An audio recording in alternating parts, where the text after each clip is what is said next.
మన ప్రభువును రక్షకుడైన యేసుక్రీస్తు వారి ప్రశస్తమైన నామానికి మీ అందరికీ వందనాలు, శుభాలు. అందరూ ఓనరమ్మ దేవాదేవుడు మరి యొక్క నూతన దినం దయచేసిన దేవదిన వందనాలు చెల్లించుకుంటూ ఈ దినపు వాగ్దానం ధ్యానించుకుని ప్రార్థన చేసుకుని మన పనులు ప్రారంభించుకుందాం.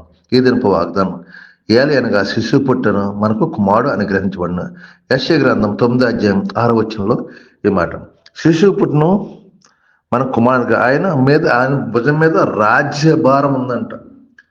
మన భారాన్ని మోయనకి తండ్రి తన ప్రియ కుమారుని పంపించి మన మీద ఉన్న భారం, ఈ యొక్క భారం మోయనకి ఆయన పంపించాడు. చూడండి, ఆయన ఎలాంటి ఆశ్చర్యకరుడు, ఆలోచనకర్త, బలవంతుడు, నిత్యం తండ్రి అయిన సమాధాన అధిపతి పేరు పెట్టడం. ఇన్ని పేర్లు ఆయనకి ఏమంటాడు? ఆయన భుజం మీద ఏమైనా భారం ఉందంట, మన అందరి భారం ఉంది. తర్వాత ఆయన ఆశ్చర్యకార్యాలు, జరగని కార్యాలు జరిగించే సమర్థుడు ఆయన. అది మనుషులకు అసాధ్యమే, సమస్తము ఆయనకు సాధ్యమే. ఆయన ఆశ్చర్యకరుడు. ఆయన ఆలోచన ఎలా ఉంటాయంటే భూమికి ఆకాశానికి అంత దూరం తేడా ఉంటుందన్నమాట. మన ఆలోచన ఈ రోజుకి ఇలాగుంటే చాలు అనుకుంటాం, కానీ తండ్రి ఆలోచన ఎప్పుడు కూడా ముందు తరాలు చూపించేలాగా చూపిస్తాడు. అందుకే ఆయన ఆలోచన బలవంతుడు, ఆయనకి ఏది కూడా అసాధ్యం, సమస్తము సాధ్యమే. కాబట్టి మరి ఆయన బలవంతుడైన దేవుడు, నిత్యము ఆరాధనకు పూజకు అర్హుడైన, నిత్యము పూజకు అర్హుడు, నిత్యమా ఎప్పుడు పూజకు అర్హుడు. కాబట్టి ఆయన తర్వాత సమాధానకర్త అధిపతి. ఏంటంటే మనందరికీ ఈ లోకంలో సమస్తం ఉంటే కన్నా సమాధానం ఉండదు, ప్రతి కుటుంబంలో సంతోషం ఉండదు. కానీ ప్రభు దగ్గరికి వచ్చినప్పుడు మరి సమాధానం ఉంటుంది.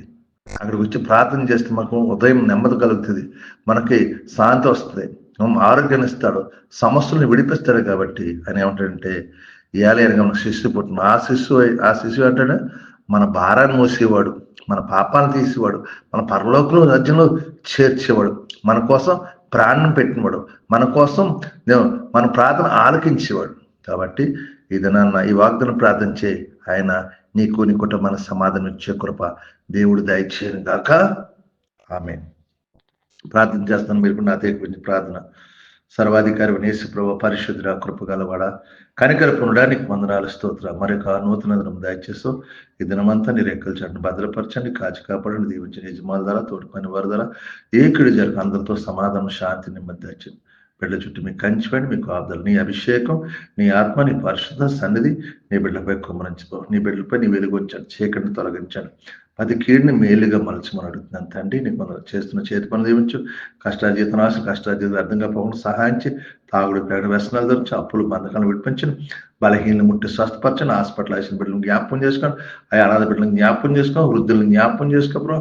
ప్రతి ఒక్క బిడ్డ చుట్టూ మీకు ఐదు నిమంతం అనుదిన ఆహారం మాకు దయచేసి కృపచు, మేము వెళ్ళే ప్రతి పనిలో జయాన్ని, విజయాన్ని దయచేసి మా చుట్టూ మీకు కంచి వేసి మేము బయటికి వెళ్ళినప్పుడు దీవించబడాలి, లోపలికి వచ్చినప్పుడు దీవించబడే కృప దయచేయమని మీకు మమ్మల్ని అందరినీ భద్రపరిచి దాచి కాచి కాపాడు. మీకే మహిమ ఘనత ప్రభావం పొందుకోమని యేసు పరిశుద్ధం అడుగుతున్నాను తండ్రి. ఆమేన్. వందనాలు. ఆమేన్.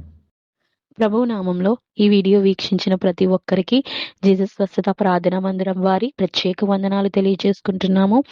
మరి ఇంకెన్నో సందేశాలు, వీడియోలు, సంఘ కార్యక్రమాలు మీకు అందుబాటులోకి రావడానికి పక్కనే ఉన్న సబ్స్క్రైబ్ బటన్ని ప్రెస్ చేసి బెల్ ఐకాన్ని కూడా ప్రెస్ చేయాల్సిందిగా కోరుకుంటున్నామండి.